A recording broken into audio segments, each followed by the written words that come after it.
Representatives of 20 foreign nations attended the first ever Afghanistan Economic Conference in the Presidential Palace on Wednesday.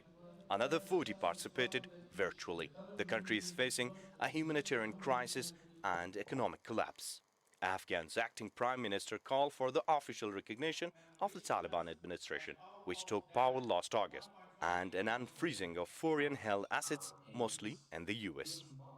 The investment environment in our country is very positive. Unfortunately, the international community is justifying that this country is not recognized internationally, therefore they cannot invest in it. They should contemplate whether or not the emirate has met all conditions for recognition, even as the previous administration was officially recognized with all its injustices.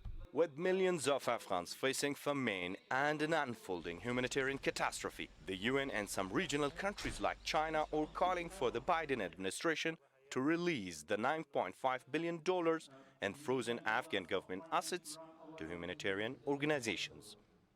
Truly a very productive day, talking about opportunities in the mining sector, in the agricultural sector, and the fact that as much as the humanitarian effort is important, what we all need to work on is renewing the economy, getting the banking system going and getting the private sector re-energized to do what needs to be done for the people of Afghanistan. We can no longer continue with disconnecting growth from poverty reduction.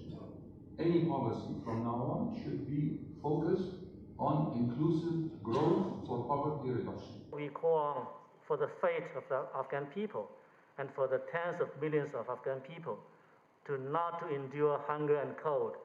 The frozen assets of the Afghan people should be returned to the Afghan people as soon as possible and used for the Afghan people. And this is the most crucial and sincere way to the Afghan people's help. Senior Taliban officials echoed calls for economic solution to go beyond humanitarian aid and stressed the importance of the private sector and regional support. We are thankful to the People's Republic of China for showing its desire to invest in Afghanistan's natural resources and agriculture. The Islamic Emirate is committed to connecting the agriculture and commerce sectors.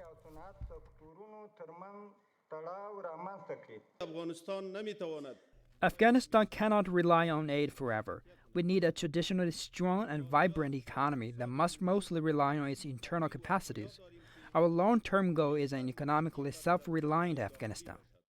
According to the UN, some 23 million Afghans are facing acute malnutrition this winter, and there are estimates that as many as 1 million children under the age of 5 could die.